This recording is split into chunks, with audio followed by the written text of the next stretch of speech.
Baru saja telah dilaksanakan konferensi pers yang menghadirkan Kepala Basarnas, kemudian Kepala BNPB, Gubernur Jawa Timur, serta Sekretaris Daerah Provinsi Jawa Timur. Nah, dari hasil konferensi pers tadi dikatakan bahwa ada pembaharuan informasi terkait proses evakuasi yang masih terus dilakukan oleh tim SAR gabungan hingga hari ini. Dan tadi ada pembaharuan informasi terkait status atau titik yang kemudian didapati oleh tim SAR gabungan. Di antaranya adalah terdapat 8 titik status hitam, kemudian 7 yang berstatus merah.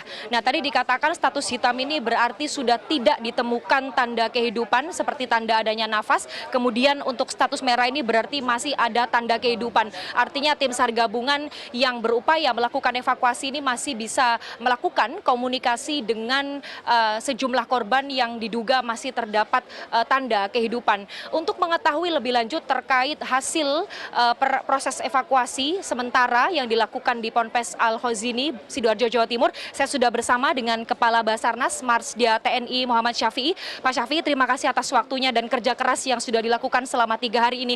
Bapak, tadi dikatakan ada 15 status dalam proses evakuasi. Bisa dijelaskan apa maksud dari status hitam dan status merah, lalu bagaimana tim SAR gabungan bisa masuk ke dalam lokasi reruntuhan itu, Pak? Iya, terima kasih. Saya sampaikan bahwa kita menemukan 15 titik, jadi bukan 15 status. Jadi dari 15 titik ini ada yang sudah dinyatakan dalam kondisi hitam dan merah. Tadi juga sudah disampaikan bahwa kondisi hitam hampir bisa dipastikan sudah tidak ada tanda-tanda kehidupan. Karena dan juga dari titiknya juga kebanyakan dari korban ini sudah tertimpa dari reruntuhan yang berlapis-lapis tersebut. Kemudian ada beberapa titik yang dinyatakan merah, dan kondisi merah ini dalam kondisi yang masih memungkinkan untuk kita bisa selamatkan. Sehingga dari situ operasi yang kita laksanakan adalah selama masih ada tanda-tanda kehidupan, kita akan melaksanakan operasi dengan cara sangat hati-hati. Karena memang kondisi reruntuhan gedung yang terjadi ini tipenya kan pancake. Artinya bahwa bangunan ini mulai dari ada lantai dasar, lantai 1, lantai 2, lantai 3, dan lantai 4 sedang dibangun. Dan pada saat konstruksi ini tidak kuat, terjadi runtuh. Dari 4 lantai ini bertumpuk menjadi 1, jadi berlapis-lapis. Sehingga pada saat ada korban-korban yang ada di lantai dasar ini, memungkinkan dia masih berada di antara celah. Dan inilah pada saat begitu tim Basarnas datang melaksanakan assessment, kemudian melakukan tindakan untuk deteksi. Kita memang beberapa fasilitas yang kita gunakan dengan celah yang sempit, kita berusaha untuk masuk dengan voice memanggil, kemudian kita menggunakan detektor, kita menggunakan drone thermal, bahkan kita siapkan K9. Tapi K9 tidak kita gunakan karena memang lokasi ini memang belum sampai kita membutuhkan itu. Dari situlah baru waktu hari pertama memang kita alhamdulillah 91 personel bisa terselamatkan oleh bantuan kerjasama dari semuanya. Kemudian ada beberapa personil yang sudah diselamatkan oleh tim SAR gabungan, bahkan tapi kita juga sedih karena ada yang sudah kita evakuasi ke rumah sakit, akhirnya ada beberapa yang meninggal, dan kita saat ini fokus terhadap korban yang masih memungkinkan bisa kita selamatkan. Masih fokus pada korban yang memungkinkan masih bisa diselamatkan. Nah, yang juga menjadi pertanyaan adalah di sekitar lokasi ini banyak alat berat, Pak. Nah, bisa disampaikan kenapa alat berat itu masih belum digunakan? Lalu, apakah ada cara menggunakan atau membuat gorong-gorong ya untuk masuk ke dalam reruntuhan itu?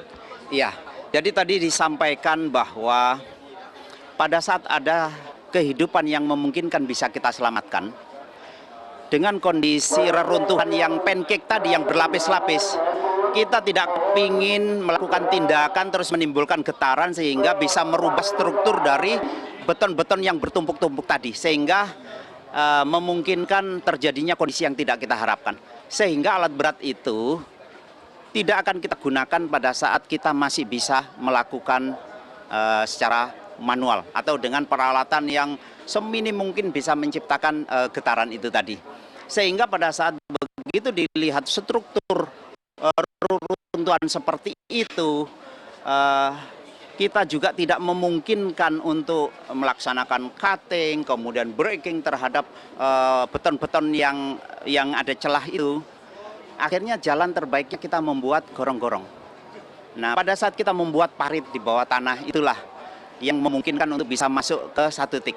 Dan di situ kita memiliki fasilitas untuk mengarahkan arah mana menuju titik-titik yang sudah ditandai tadi. Jadi menggunakan gorong-gorong dan diameternya tidak lebih dari 80 cm ya Pak ya? Nah, ya. Teorinya yang kita buat memang di 60 cm. Hanya satu orang dengan kondisi dia harus membungkuk untuk menjangkau.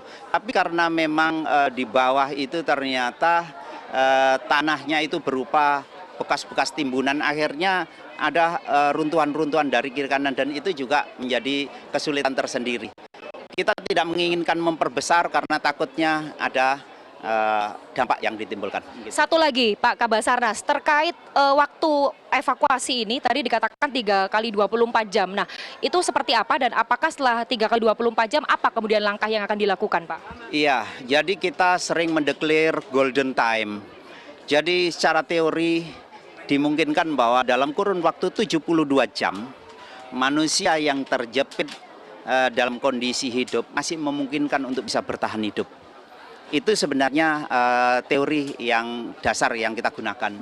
Namun kita juga tidak menutup kemungkinan pada saat kita sudah bisa berinteraksi dengan korban, di mana kita bisa mensuplai makanan, kita bisa mensuplai minuman, bahkan vitamin, memungkinkan korban bisa bertahan lebih dari itu. Sehingga target kita bukan golden time. Selama masih ada kehidupan yang memungkinkan kita bisa selamatkan, kita akan fokus di situ. Sehingga alat berat tidak kita gunakan. Mungkin di situ. Terima kasih atas waktunya Pak Kabasarnas, Mas Dia TNI Muhammad Syafi'i atas waktunya dan kami berikan apresiasi setinggi-tingginya Pak untuk kerja yang dilakukan, semoga diberikan hasil yang terbaik. Amin, amin. Terima kasih sekali lagi Bapak-Bapak. Ya, jadi itu tadi dikatakan bahwa karena kendala utama dalam proses evakuasi adalah kondisi struktur bangunan yang rapuh serta timbunan material beton yang menyulitkan pergerakan tim, maka alat berat yang sudah disiagakan ini masih belum dioperasionalkan. Jadi dengan cara melakukan evakuasi dari bawah dengan membuat gorong-gorong kurang lebih dengan diameter 60 cm dan tantangan lainnya adalah petugas dari tim SAR gabungan atau personel yang terlibat dalam operasi penyelamatan ini harus berjalan posisi merayap. Nah, itu kemudian pasti akan sangat menguras energi, kemudian mempengaruhi kondisi fisik dari personel, dan untuk waktu operasi penyelamatan untuk masing-masing shift dimungkinkan adalah sekitar 2 jam. Maka setelah melakukan operasi penyelamatan untuk masing-masing shift selama 2 jam, maka para petugas atau personel gabungan ini diharuskan untuk beristirahat selama sekitar 3 jam karena ini dimaksudkan untuk memulihkan kondisi fisik. Nah, Freddy, kita berharap sama-sama dengan proses evakuasi yang masih terus dilakukan sampai hari ini dan mungkin saja beberapa hari ke depan kita tidak bisa memastikan karena jika masih ada tanda kehidupan di sana maka tadi dikatakan bahwa proses evakuasi dimungkinkan juga masih akan terus dilakukan. Freddy. Baik Kanza Tamarindora, proses evakuasi masih terus dilakukan, berbagai teknis tadi sudah dijelaskan oleh pihak Basarnas bagaimanakah proses evakuasi lebih lanjut untuk bisa menyelamatkan korban dari insiden ini. Terima kasih Kanza atas laporan Anda, selamat kembali bertugas, jaga kesehatan Anda dan tim di